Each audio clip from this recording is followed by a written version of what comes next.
New life only comes from labor, turning nothing into something. Let me give you that formula while I'm on it here. Turning nothing into something. How do you do that? Profits are better than wages. How do you turn nothing into something? Here's how you start. There's 3 steps to it. Number 1, imagination. And try to imagine yourself in those new, worthwhile, unique positions. So imagination starts to change everything. This auditorium, this hotel, this convention center was once in someone's imagination. Now, imagination is not tangible, but it is almost real. Almost real. It's not real, but it's almost real. But it's hard to say that imagination is nothing. But it's nothing in terms of tangible. It's not tangible yet. And you always have to say yet. Imagination is not tangible yet. But it is the beginning of turning nothing into something. It's the beginning of turning nothing into reality. Imagination. So the hotel I'm staying in next door was once in someone's imagination. Imagination is the ability to see things that don't yet exist. The ability to see what does not yet exist. Imagination is real in the sense that it affects. It'll affect your behavior, it'll affect your enthusiasm, it'll affect your emotions. It's real in that sense, but it's not real in the tangible sense. But to turn nothing into something, you start with imagination. Next is faith. To believe that what you imagine is possible. How do we start to strengthen our belief in that what we imagine is possible to turn it into reality? And there's 2 or 3 ways. One is to believe your own testimony. If you've done it before, why couldn't you do it again? If you've done it once, couldn't you do it the second time? Why not believe in your own testimonial?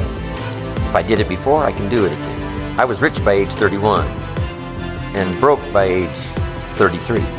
But now, my question was, could I do it again? And the answer was, yes, of course. I lost the money, but I didn't lose the skills. And that's what's important about personal development. You can lose the money, but not the skills, so who cares about the money? Unless it's getting late, right? And you're like 90, and it's a little difficult to go back to the streets. But hey, once you've got the skills, you own the skills. It's like sales. A skill is more valuable than a sale. Sometimes a salesperson says, I need a sale. I said, no, you need a skill. Sales are temporary, skills are permanent. So we start with imagination, which is almost real. It's not real yet, it's not tangible yet, but it's almost real. Now we move to faith to believe that what we imagine is possible. So we study our own testimony. If we've done it before, we can do it again.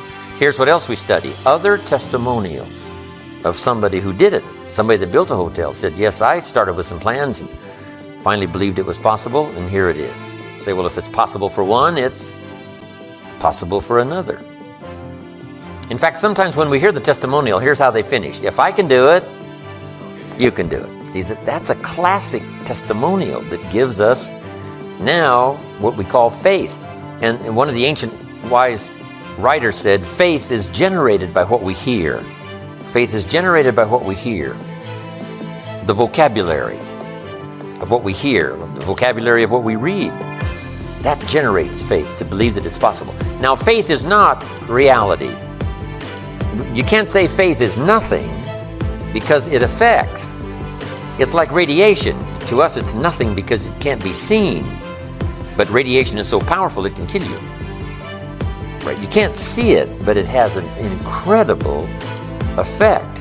And that's true of faith. Faith can't be seen, right? With the natural eye, it can't be seen, but it has an incredible effect on your attitude, on your behavior, on your disciplines, on your work for the day, and all the rest. So faith is tangible in that sense, that it affects the emotions, it affects the drive. But we still don't have a hotel. Even though the imagination is very powerful, and even though faith is very real, we still don't have a hotel. Because faith is not a hotel. Now, it's almost. It is so close. Here's what one writer described faith. Faith is a substance of hope. Now, it's not a substance like a brick being a piece of the hotel, but it's almost. It's so close, it's substance.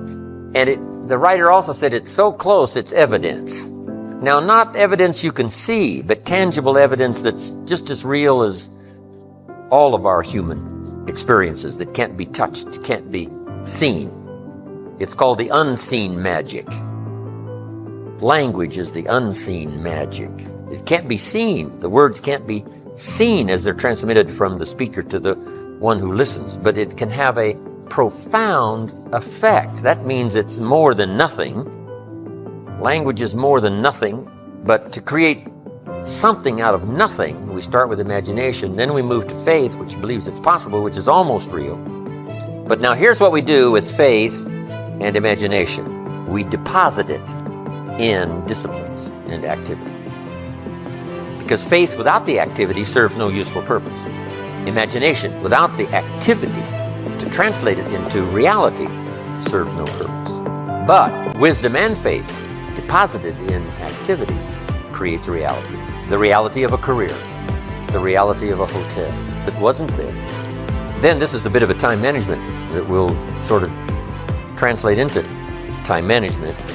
And the question goes like this: when should you start building the hotel that you've imagined and now believe that it's possible? When should you start? And here's the answer: as soon as you have it finished. You just got to remember that. You wouldn't start building a hotel unless you had it finished. Because if you start building something, somebody says, what's this going to look like? You say, I have no idea. See, they'd take you away to a safe place. No, the reason you start is because it's finished. But you shouldn't start building the hotel until you have it finished. Is it possible to finish it before you start? And the answer is yes. It would be foolish to start unless you had it finished. Unique things to remember. Now, here's what now turns wisdom and faith into reality, and that's activity, muscle. Muscle. The labor, the work. Some people go for affirmations, but see that I do believe in affirmations, but here's the key on affirmations, and that is to affirm the truth. Affirm the truth. If you're broke, best thing to affirm is, I am broke. You put that up on the refrigerator where you can see it every day. It'll drive you to sign up for a class to learn a skill so that this doesn't happen anymore. Now, if that doesn't do it, reaffirm and put this up there. I'm 40 and broke. See, that's a lot more alarming. And if that doesn't work, put this up there. I live in America and I'm 40 and I'm broke. Something is wrong. Not with the country now. You don't have to build a raft. You don't have to build a raft and go to another country. Something might be wrong with your philosophy, your policy, your plan, and your strategy. So, affirm, yes, but always affirm the truth. If something's wrong, but you say, hey, it's fine, it's fine, it's fine, how are you going to correct the errors in judgment that made it wrong? See, you can't say it's fine, it's fine, it's fine, and finally it turns out to be fine. Say, no. The only way to go from wrong to fine is not by affirmation. The way to go from wrong to fine is to figure out where the errors in judgment were by speaking the truth. Something's wrong here, finding out what's wrong, making the changes. Now it can go from wrong to fine. Here's a good phrase: affirmation without discipline is the beginning of delusion.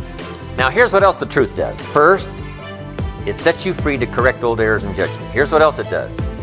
Helps you to set up new, easy disciplines to turn wrong into right, to turn lack into prosperity, to turn skepticism into faith. Now, let me give you the secret now to creating a hotel. The final secret is discipline. But in order to turn wrong into right, we must speak the truth. Because only the truth will set you free. Free to correct an error in judgment. Because here's the formula for failure and here's the formula for success. Formula for failure, number one, a few errors in judgment repeated every day.